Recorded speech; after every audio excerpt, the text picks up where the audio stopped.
বাংলাদেশের দক্ষিণ পশ্চিমে ইতিহাসের নীরব সাক্ষী হয়ে দাঁড়িয়ে আছে বাগেরহাট।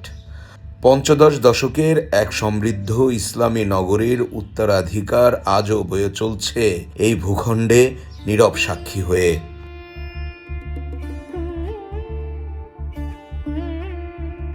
এটি ঐতিহ্যের মুকুটমণি, ৬০ গম্বুজ মসজিদ।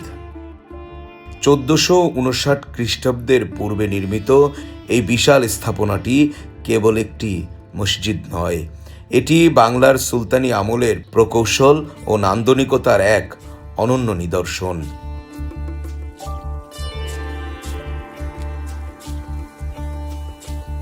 নির্মাতা ছিলেন সুফি সাধক ও প্রশাসক খান জাহান আলী রহমাতুল্লাহ আলাইহ। নাম ৬০ গম্বুজ হলেও এখানে রয়েছে ৮১টি গম্বুজ এবং ৬০টি পাথরের স্তম্ভ। প্রায় ১৬০ ফুট দীর্ঘ ও ১০৮ ফুট প্রশস্ত এই স্থাপনার দেয়ালে প্রায় ৮ ফুট পুরুত্ব রয়েছে, যা সে সময়ের নির্মাণ কৌশলের শক্ত ভিতের প্রমাণও বটে।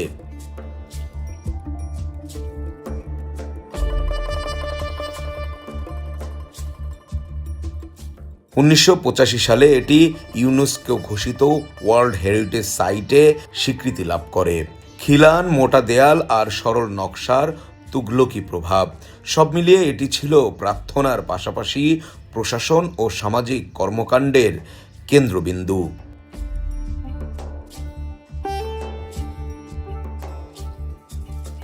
পঞ্চদশ শতকে এই অঞ্চল পরিচিত ছিল খলিফাবাদ নামে একটি পরিকল্পিত নগরী।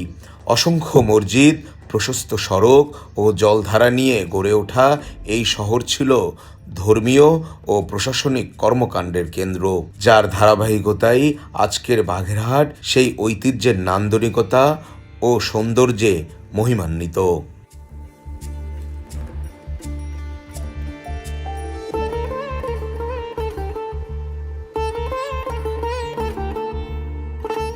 ঠিক এই মসজিদ থেকে বেশি দূরে নয়, এরপরই সুফি সাধক খান জাহান আলী রহমাতুল্লাহ আলাইহের মাজার।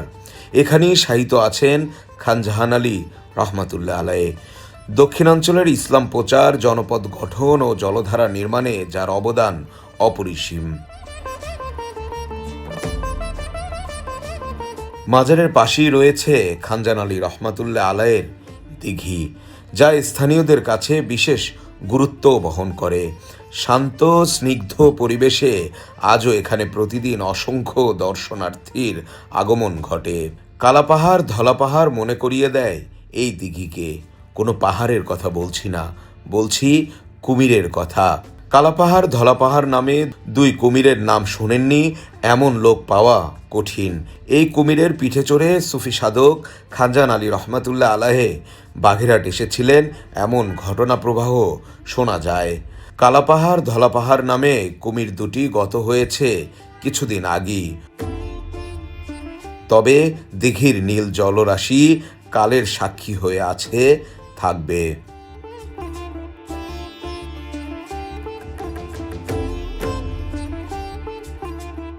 এই ঐতিহাসিক ৬০ গম্বুজ মসজিদে ৬০টি পিলার আছে, ৮১টি গম্বুজ, ২২টি জানালা, ৪টি দরজা, 10টা মেহরাব। আনুমানিক ৬০০ বছর আগের মসজিদ।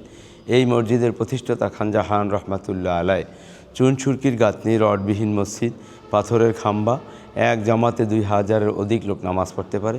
৫ ওয়াক্ত নামাজ হয়, জুমার নামাজ হয়, ঈদের নামাজ হয় এবং এখানে প্রতি বছর মাহে রমজানের শুরু থেকে শেষ পর্যন্ত খতমে তারাফি ২জন হাফেজের মাধ্যমে এই মসজিদে অনুষ্ঠিত হয় এবং এই মসজিদ খান জাহান রহমাতুল্লাহ আলাইহ এখানে নামাজ আদায় করতেন এবং তিনি তুরস্ক থেকে আসছেন। এই মসজিদের লম্বা হলো ১৬০ ফিট, চওড়া ১০৮ ফিট। এক জামাতে ২০০০-এর অধিক লোক নামাজ পড়তে পারে। হযরত খান জাহান রহমাতুল্লাহ আলাইহের এই পুণ্যভূমিতে তিনি অনেক মসজিদ, অনেক দিঘি, অনেক রাস্তা খনন করে নির্মাণ করে গেছেন।